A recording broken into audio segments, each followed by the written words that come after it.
Good morning, praise the Lord. सभी मसीह भाई बहन बच्चों को, दोस्तों को नमस्कार, सत श्री अकाल, आदाब, जय प्रभु यीशु मसीह की। कैसे हैं आप लोग? आशा करता हूं खुश होंगे, आनंदित होंगे, सुरक्षित होंगे और भला चंगा होंगे।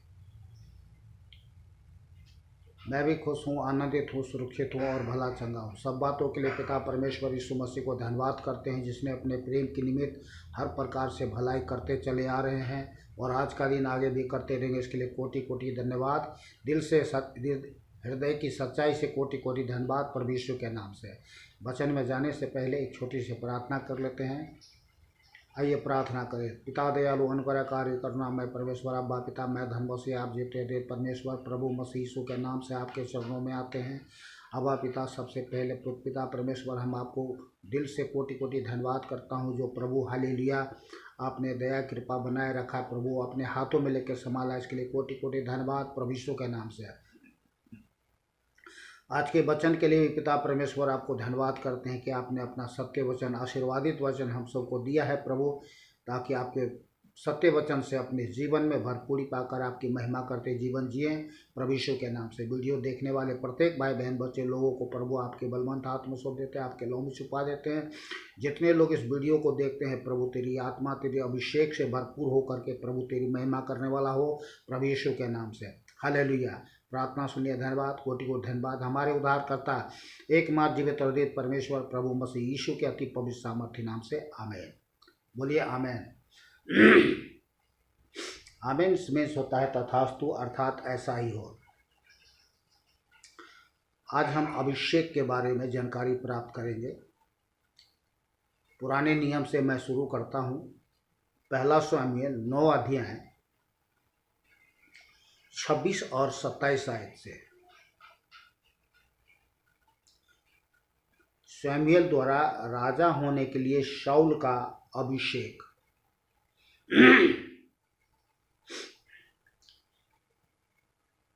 सवेरे वे तड़के उठे और पौ फटते फटते शमूएल ने शाऊल को छत पर बुलाकर कहा, उठ, मैं तुझको विदा करूँगा। तब शाऊल उठा और वह और शमूएल दोनों बाहर निकल गए और नगर के सिरे की उतराई पर चलते चलते शमूएल ने शाऊल से कहा, अपने सेवक को हमसे आगे बढ़ने की आज्ञा दे। वह आगे बढ़ गया, परंतु तू अभी खड़ा रह कि मैं तुझे परमेश्वर का वचन सुनाऊं। 10 अध्याय शमूएल, पहला शमूएल 10 अध्याय 1 से 13 तक। तब शमूएल ने एक कुपी तेल लेकर उसके सर पर उंडेल दिया और उसे चूम कर कहा, क्या इसका कारण यह नहीं कि यहोवा ने अपने निज भाग ऊपर प्रधान होने को तेरा अभिषेक किया है। आज जब तू मेरे पास से चला जाएगा, तब राहेल की कब्र के पास, जो बिन्यामीन के देश की सीमा पर सेलह में है, 2 जन तुझे मिलेंगे और कहेंगे, जिन गदहियों को तू ढूंढने गया था वे मिल गई है। और सुन, तेरा पिता गदहियों की चिंता छोड़कर तुम्हारे कारण उड़ता हुआ कहता है कि मैं अपने पुत्र के लिए क्या करूं। फिर वहां से आगे बढ़कर जब तू ताबोर के बांज बीच के पास पहुंचेगा, तब वहां 3 जन परमेश्वर के पास बेतेल को जाते हुए तुझे मिलेंगे, जिनमें से एक तो बकरी के 3 बच्चे और दूसरा 3 रोटी और तीसरा एक कुप्पा दाखमधु लिए हुए होगा। वे तेरा कुशल पूछेंगे और तुझे 2 रोटी देंगे और तू उन्हें उनके हाथ से ले लेना। तब तू परमेश्वर के पहाड़ पर पहुँचेगा, जहाँ फलिस्तियों की चौकी है, और जब तू वहाँ नगर में प्रवेश करे, तब नबियों का एक दल ऊंचे स्थान से उतरता हुआ तुझे मिलेगा और उनके आगे सितार, डफ, बांसुरी और बीना होंगे और वे नबूवत करते होंगे। तब यहोवा का आत्मा तुझ पर बल से उतरेगा और तू उनके साथ होकर नबूवत करने लगेगा और तू परिवर्तित होकर और ही मनुष्य हो जाएगा।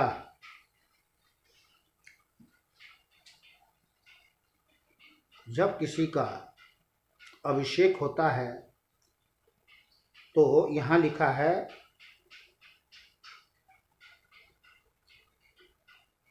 और तू परिवर्तित होकर और ही मनुष्य हो जाएगा।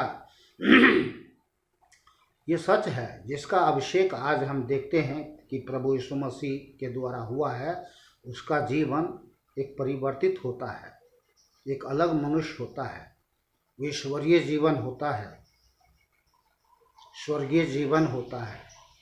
परमेश्वर के पुत्र और पुत्रियां के रूप में वे परमेश्वर की सेवा करते हैं। और जब ये चिन्ह तुझे दिखाई पड़ेंगे तब जो काम करने का अवसर तुझे मिले उसमें लग जाना, क्योंकि परमेश्वर तेरे संग रहेगा। और तू मुझसे पहले गिलगाल को जाना और मैं होम बलि और मेल बलि चढ़ाने के लिए तेरे पास आऊँगा। तू 7 दिन तक मेरी बाट जोहते रहना, तब मैं तेरे पास पहुंचकर तुझे बताऊंगा कि तुझको क्या करना है। ज्यों ही उसने शमूएल के पास से जाने को पीठ फेरी, त्यों ही परमेश्वर ने उसके मन को परिवर्तित किया और वे सब चिन्ह उसी दिन प्रकट हुए। जब वे ऊपर उस पहाड़ के पास आए तब नबियों का एक दल उसको मिला और परमेश्वर का आत्मा उस पर बल से उतरा, शाऊल पर, और वह उनके बीच में नबूवत करने लगा। शाऊल नबूवत करने लगा। जब उन सबों ने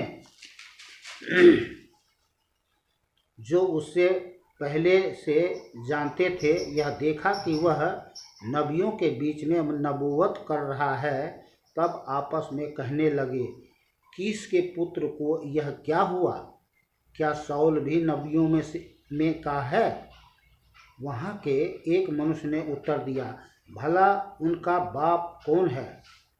इस पर यह कहावत चलने लगी, क्या शाऊल भी नबियों में का है? जब वह नबूवत कर चुका तब ऊंचे स्थान पर चढ़ गया। जब हमारा आपका किसी का अभिषेक होता है तब हम देखते हैं कि जीवन परिवर्तित हो जाता है, जीवन बदल जाता है। तो फिर लोग यही कहते हैं, अरे भाई ये वही मनुष्य नहीं जो हमारे साथ खाता था, पीता था, उठता था, बैठ रहा था, उसका जीवन चरित्र कैसा था, और अब तो देखते हैं कुछ अलग है। ये सच है। प्रभु यीशु मसीह पर विश्वास करने के द्वारा मनुष्य का जीवन बदल जाता है, जीवन परिवर्तन हो जाता है। धर्म परिवर्तन नहीं होता है, जीवन परिवर्तन हो जाता है। दूसरा, शमूएल के द्वारा दाऊद का अभिषेक। पहला शमूएल 16 अध्याय 1 से 13 है।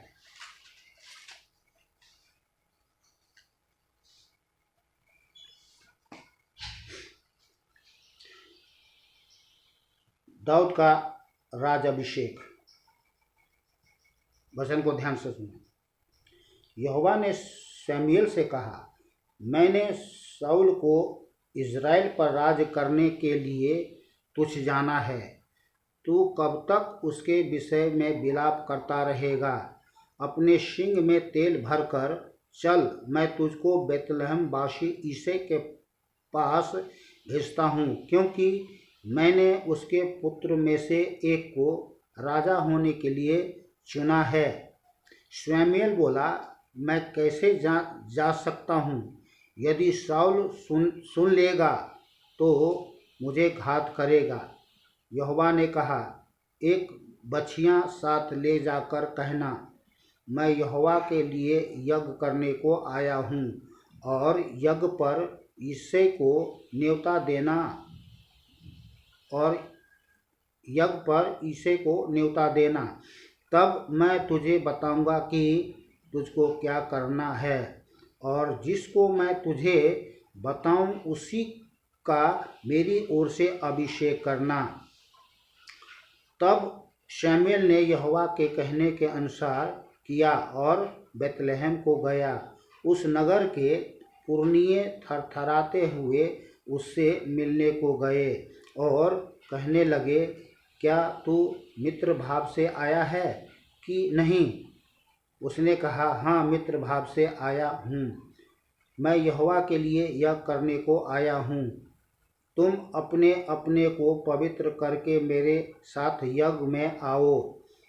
तब उसने ईसे और उसके पुत्रों को पवित्र करके यज्ञ में आने का न्योता दिया। जब वे आए तब उसने एलीआब पर दृष्टि करके सोचा, निश्चय यह जो यहोवा के सामने है वही उसका अभिषिक्त होगा।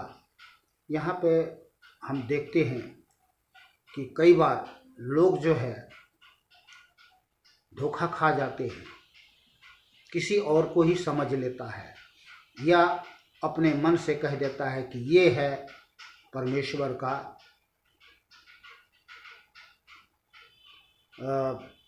ये है परमेश्वर की ओर से, दास कहे, दासी कहे, बेटा कहे, बेटी है नहीं, ये है। अब तो मतलब क्या है, यहाँ हम धोखा देखते हैं। आगे आपको समझ में आ जाएगा। चलिए 6 से मैं पढ़ रहा हूँ 16 का 6 से।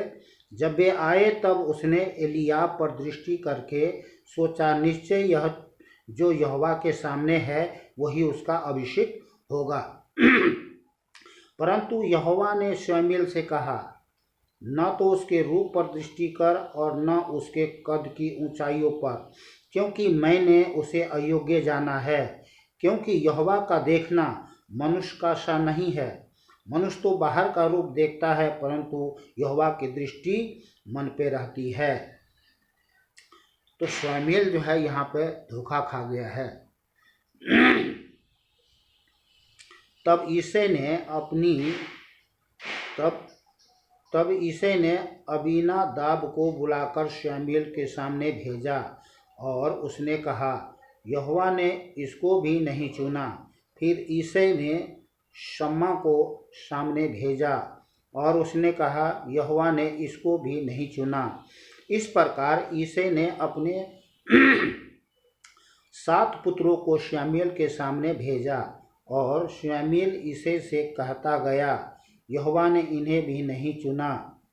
तब शमूएल ने ईसे से कहा, क्या सब लड़के आ गए? वह बोला, नहीं, छोटा तो रह गया और वह भेड़ बकरियों को चरा रहा है। शमूएल ने ईसे से कहा, उसे बुलवा भेज, क्योंकि जब तक वह यहाँ ना आए तब तक हम खाने को ना बैठेंगे। तब वह उसे बुलाकर भीतर ले आया। उसके तो लाली झलकती थी और उसकी आंखें सुंदर और उसका रूप सुडौल था। किसका? दाऊद का। तब यहोवा ने कहा, उठकर इसका अभिषेक कर, यही है। तब शमूएल ने अपना तेल का सींग लेकर उसके भाइयों के मध्य में उसका अभिषेक किया, और उस दिन से लेकर भविष्य को यहोवा का आत्मा दाऊद पर बल से उतरता रहा। तब शमूएल उठकर रामा को चला गया।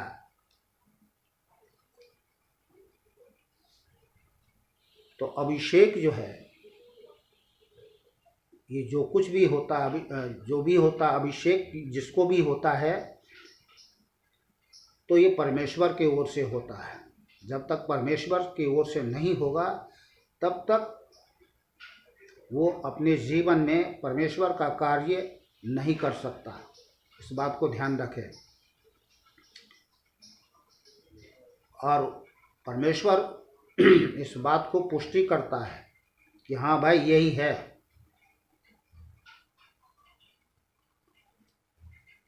और फिर अभिषेक व्यक्ति में वो गुण देखा जाता है। परमेश्वर का गुण, ज्ञान, भक्ति, शक्ति देखी जाती है। बिना अभिषेक के कोई परमेश्वर का सेवा नहीं कर सकता, या कोई राजा राज्य नहीं कर सकता। तो सब कुछ परमेश्वर की ओर से होता है। चलिए तीसरा, मूसा के द्वारा अभिषेक बांटे जाना।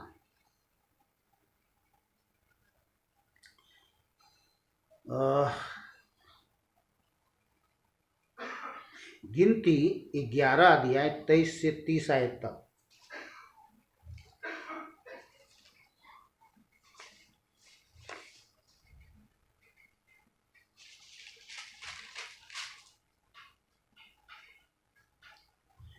यहोवा ने मूसा से कहा, क्या यहोवा का हाथ छोटा हो गया है?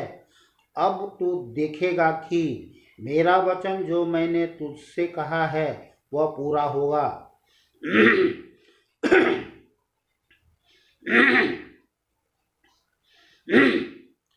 यहोवा ने मूसा से कहा, क्या यहोवा का हाथ छोटा हो गया है? अब तू देखेगा कि मेरा वचन जो मैंने तुझसे कहा है वह पूरा होता है कि नहीं। तब मूसा ने बाहर जाकर प्रजा के लोगों को यहोवा की बातें कह सुनाई और उनके पुरनिये में से 70 पुरुष इकट्ठा करके तंबू के चारों ओर खड़े किए। तब यहोवा बादल में होकर उतरा और उसने मूसा से बातें की, और जो आत्मा उसमें था उसमें से लेकर उन 70 पुरनियों में समा दिया। और जब वह आत्मा उनमें आया तब वे नबूवत करने लगे, परंतु फिर और कभी न की।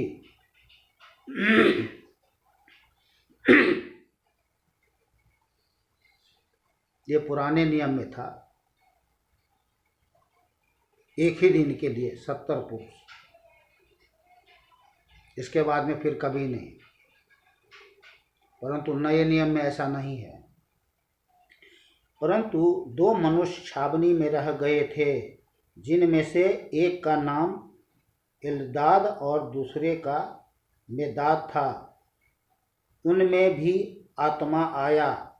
ये भी उन्हीं में से थे जिनके नाम लिख लिए गए थे, परंतु तंबू के पास न गए थे, और वे छावनी ही में नबूवत करने लगे। तब किसी जवान ने दौड़कर मूसा को बताया कि एल्दाद और मेदाद छावनी में नबूवत कर रहे हैं। तब नून का पुत्र यहोशू, जो मूसा का सेवक और उसके चुने हुए वीरों में से था, उसने मूसा से कहा, हे मेरे स्वामी मूसा, उनको रोक दे। हे मेरे स्वामी मूसा, उनको रोक दे। मूसा ने उससे कहा, क्या तू मेरे कारण जलता है? भला होता कि यहोवा की सारी प्रजा के लोग नबी होते, और यहोवा अपना आत्मा उन सबों में समा देता। तब फिर मूसा इज़राइल के पुरनियों समेत छावनी में चला गया। तो परमेश्वर के आत्मा को, दान को, वरदान को मनुष्य कोई रोक नहीं सकता। जिसको परमेश्वर अभिषेक करता है, अपना आत्मा प्रदान करता है, दान वरदान प्रदान करता है, उसे कोई रोक नहीं सकता। चौथा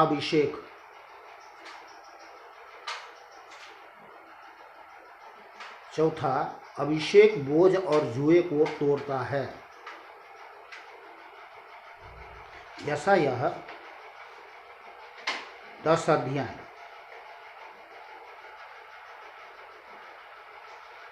24 से 27 आयत तक।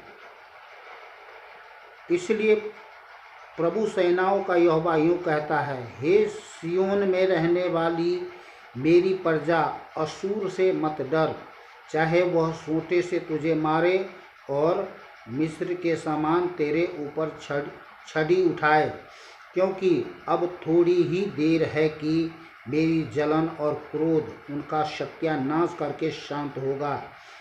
सेनाओं का यहोवा उसके विरुद्ध कोड़ा उठाकर उसको ऐसा मारेगा जैसा उसने ओरेब नामक चट्टान पर मिद्यानियों को मारा था, और जैसा उसने मिस्रियों के विरुद्ध समुद्र पर लाठी बढ़ाई, वैसा ही उसकी ओर भी बढ़ाएगा।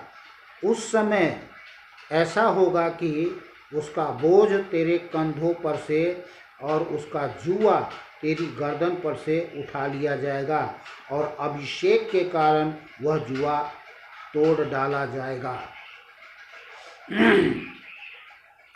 तो अभिषेक के कारण जो बोझ होती है, जो जुए होती है गर्दन पे, उसे क्या किया जाता है? तोड़ दिया जाता है। बोझ, जुआ एक श्राप है, और इसीलिए हम प्रभु यीशु मसीह पर विश्वास करते हैं, क्योंकि प्रभु यीशु मसीह ने हमारे बोझ को और जुआ को तोड़ने आया, उठाने आया। इसीलिए यहाँ पर आपको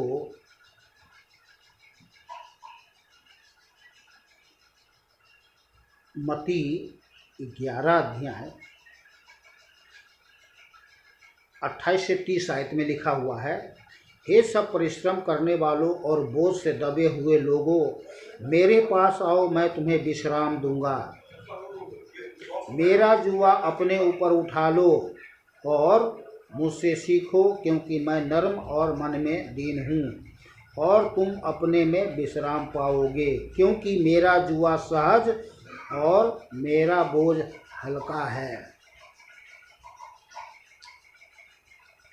सदियों से संसार का बोझ, दादा परदादाओं का बोझ, अपने जीवन का बोझ, हर तरह का पापों का बोझ और शराब का जुआ गर्दन पे। शराब का जुआ क्या है? जुआ कर्म धर्म रीति रिवाज, झूठी कर्म धर्म झूठी रीति रिवाज का जुआ गर्दन पे लाद दिया गया है, डाल दिया गया, उसमें बांध दिया गया, भाई आप जुटते रहो सारी जिंदगी, ये उतरने वाला नहीं है। तभी लोग कहते हैं ये मेरे सदियों से, दादाओं परदादाओं से का ये देन है, जो मुझे ढोना पड़ेगा, मुझे जुतना पड़ेगा। और प्रभु यीशु मसीह इसीलिए आया कि हमारे पापों का बोझ और श्राप, इससे छुटकारा हो। तो परमेश्वर पर, यीशु मसीह पर जब हम विश्वास करते हैं, परमेश्वर हमें अभिषेक करता है, अपनी आत्मा दे करके दान देता है, वरदान देता है, ताकि हम अपने मरे हुए कामों से मन फिरा करके जीवते हुए परमेश्वर की सेवा करें। आमीन। चलिए 5वां, उद्धार का शुभ संदेश, यशायाह 61 अध्याय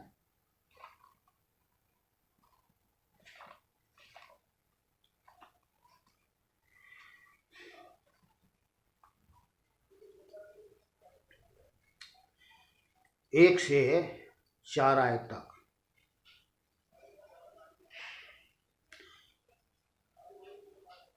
प्रभु यहोवा का आत्मा मुझ पर है, क्योंकि यहोवा ने सुसमाचार सुनाने के लिए मेरा अभिषेक किया, और मुझे इसलिए भेजा है कि खेदित मन के लोगों को शांति दूं, कि बंदियों के लिए स्वतंत्रता का और कैदियों के लिए छुटकारे का प्रचार करूं, कि यहोवा का प्रसन्न रहने के वर्ष का और हमारे परमेश्वर पलटा लेने के दिन का प्रचार करूं, कि जब विलाप करने वालों को शांति दूं,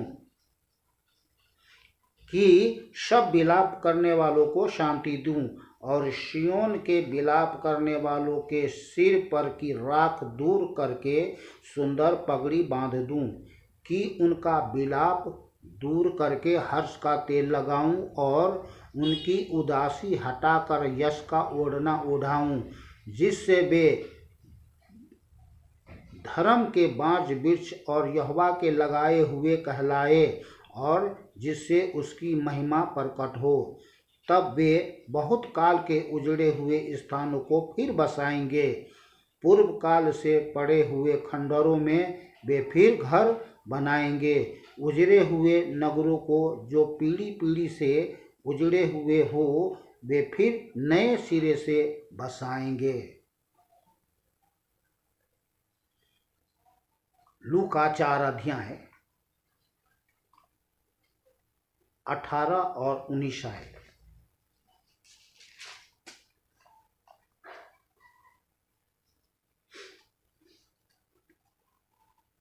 बल्कि इसको मैं 16 से पढ़ूंगा, 16 से 19 आयत तक। फिर प्रभु यीशु मसीह नासरत में आया, जहाँ पाला पोसा गया था, और अपने रीति के अनुसार सप्ताह के दिन आराधनालय में जाकर पढ़ने के लिए खड़ा हुआ।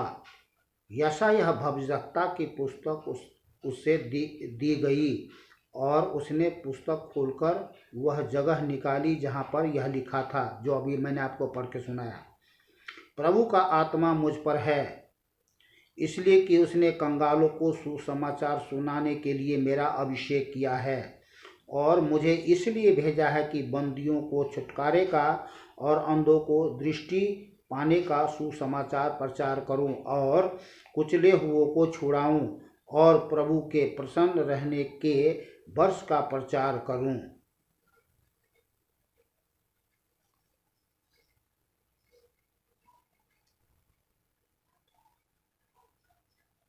इब्रानियां 1 अध्याय 9 आयत।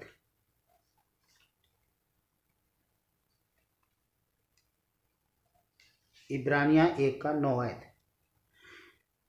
तूने धर्म से प्रेम और अधर्म से बैर रखा, इस कारण परमेश्वर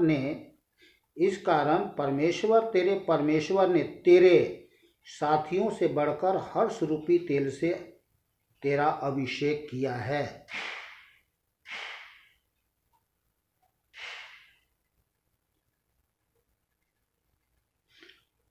प्रेरितों के काम 10 अध्याय 38 आयत। परमेश्वर ने किस रीति से यीशु नासरी को पवित्र आत्मा और सामर्थ से अभिषेक किया, वह भलाई करता और सबको जो शैतान के सताए थे अच्छा करता फिरा, क्योंकि परमेश्वर उसके साथ था।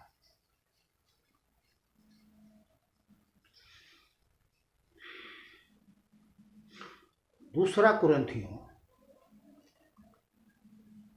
1 अध्याय 20 से 22 आयत।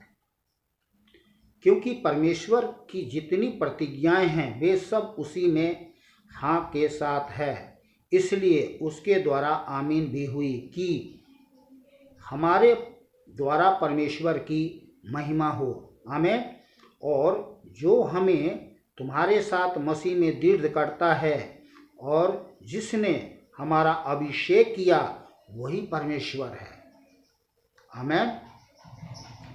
जिसने हम पर छाप भी कर दी है और बयाने में आत्मा को हमारे मनों में दिया है। पहला यूहन्ना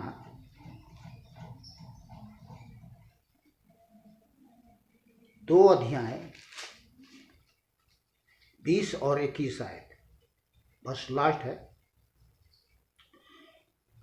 परंतु तुम्हारा तो उस पवित्र से अभिषेक हुआ है और तुम सब कुछ जानते हो। हमारा, आपका, हम सब का उस पवित्र से अभिषेक हुआ है। किस पवित्र से? जीवित परमेश्वर, प्रेमी परमेश्वर यीशु मसीह से। परंतु तुम्हारा तो उस पवित्र से अभिषेक हुआ है और तुम सब कुछ जानते हो। ये बात सच है। हम सब कुछ जानते हैं, पहले नहीं जानते थे पर आज सब कुछ जानते हैं। मैंने तुम्हें इसलिए नहीं लिखा कि तुम सत्य को नहीं जानते, पर इसलिए कि उससे जानते हो, और इसलिए कि कोई झूठ सत्य की ओर से नहीं। 26 और 27 आयत, पहला यूहन्ना 2 का 26 और 27 आयत। मैंने ये बातें तुम्हें उनके विषय में लिखी है जो तुम्हें भरमाते हैं, परंतु तुम्हारा वह अभिषेक जो उसकी ओर से किया गया तुम में बना रहता है। अभिषेक कभी हटता नहीं है, न कोई छुड़ा सकता है, बना रहता है। और तुम्हें इसका प्रयोजन नहीं कि कोई तुम्हें सिखाए, वरन जैसे वह अभिषेक जो उसकी ओर से किया गया तुम्हें सब बातें सिखाता है,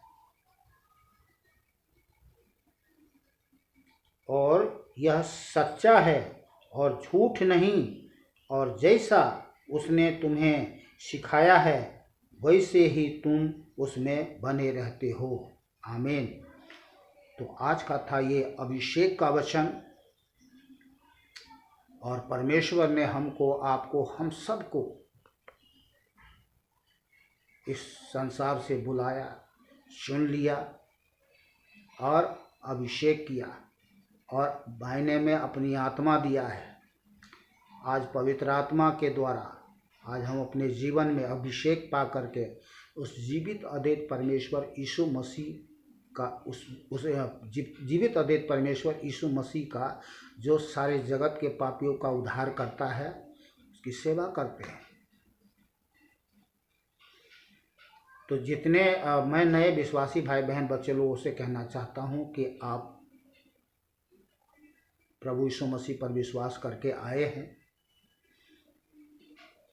विश्वास किया है, वचन को ग्रहण किया है, बपतिस्मा भी ले लिया है। अगर बपतिस्मा नहीं लिया है तो बपतिस्मा भी ले ले, तो बपतिस्मा भी ले लिया है बहुत सारे लोगों ने, और पवित्र आत्मा का भी बपतिस्मा आपको पाना है, और परमेश्वर से अभिषेक प्राप्त करके, पवित्र आत्मा को प्राप्त करके, दान को, वरदान को प्राप्त करके उस जीवते अद्वैत परमेश्वर की सेवा करें, जिसका प्रतिफल बहुत बड़ा है, हमारे सोचने से, चाहने से, इच्छा से कहीं बड़ा है। यूं ही कलेशिया में उद्धार पाने के लिए आने, देखिए उद्धार तो सबका है, जो जीवित अद्वैत परमेश्वर यीशु पर विश्वास करेगा सबका है, पर यूं ही कलेशिया में आ करके और ताली बजा करके छक्कों की तरह अपने आप को धोखा ना दे। प्रभु यीशु मसीह में आए हो तो प्रभु यीशु मसीह के पास बहुत कुछ है, जो हमारे जीवन को अपने दान से, वरदान से, सब चीज़ों से, शक्ति से, सामर्थ्य से, गुण से, ज्ञान से, भक्ति से, सब चीज़ से भरपूर करता है। एक शक्तिशाली जीवन, मसीही जीवन शक्तिशाली जीवन, ईश्वरीय जीवन है, सांसारिक जीवन नहीं। तो संसार में गुरुजी, बाबा जी, कितने पाखंडी को आप देख रहे हो। गुरुजी, बाबा जी, स्वामी जी बढ़ गए, बाल बढ़ा लिया, दाढ़ी बढ़ा लिया, बहुत, और काले पीले कपड़े ओढ़ लिए, बन गए जी बाबा जी, ऋषि मुनि महात्मा बन गए। वो नहीं है, मसीह में वो नहीं है। आप बाल मत बढ़ाओ, दाढ़ी मत बढ़ाओ, रंग बिरंगे कोई कपड़े मत पहनो, जैसे हो, जिस परिस्थिति में हो, बस अपना हृदय, हमारी आत्मा और उस परमात्मा का एक सच्ची प्रेम मिलन होना चाहिए, और कुछ नहीं। इसलिए जितने भी भाई बहन बच्चे लोग आए हैं प्रभु यीशु मसीह के चरणों में, पूरी समर्पणता के साथ अपने जीवन में भरपूरी पाए। वो भरपूरी का परमेश्वर है, कमी घटी का नहीं है, जो कुछ सोचेगा कि चलो भाई इसको दूँ कि ना दूँ, नहीं। आपको अपना हृदय खोलना है, मांगना है, मांगोगे तो दिया जाएगा, तो देगा। कई बार तो बिन मांगे भी देता वो, पर हमें मांगना चाहिए। हम मांगते हैं तो वो प्रसन्न होता है। हमारी आवश्यकता हमारी हाथ को उठाता है, हमारी ज़बान को खोलता है, तो हमें आवश्यकता होना चाहिए। टाइम पास करने से कोई फ़ायदा नहीं है। तो जितने भी मसीह में भाई बहन बच्चे लोग, नए विश्वासी भाई बहन बच्चे लोग आए हैं, अपने जीवन में अभिषेक से भरपूर होकर, पवित्र आत्मा से भरपूर होकर के, दान से वरदान से भरपूर होकर के परमेश्वर की महिमा करते हुए जीवन जिए। यही मेरा एक सलाह है। एक भाई होने के नाते से मैंने आप सबको बताया है। खुश रहे, आनंदित रहे, सुरक्षित रहे, भला चंगा रहे। परमेश्वर भला है, प्रेमी है, दयालु है, करुणामय परमेश्वर है। हम सब के साथ था, है और युगानुयुग रहेगा। आज के वचन के लिए पिता परमेश्वर को हृदय की सच्चाई से कोटि कोटि धन्यवाद। मिलते हैं दूसरे वीडियो में कल फिर से प्रभु यीशु मसीह के वचन के साथ। सभी भाई बहन बच्चों को जय प्रभु यीशु मसीह की।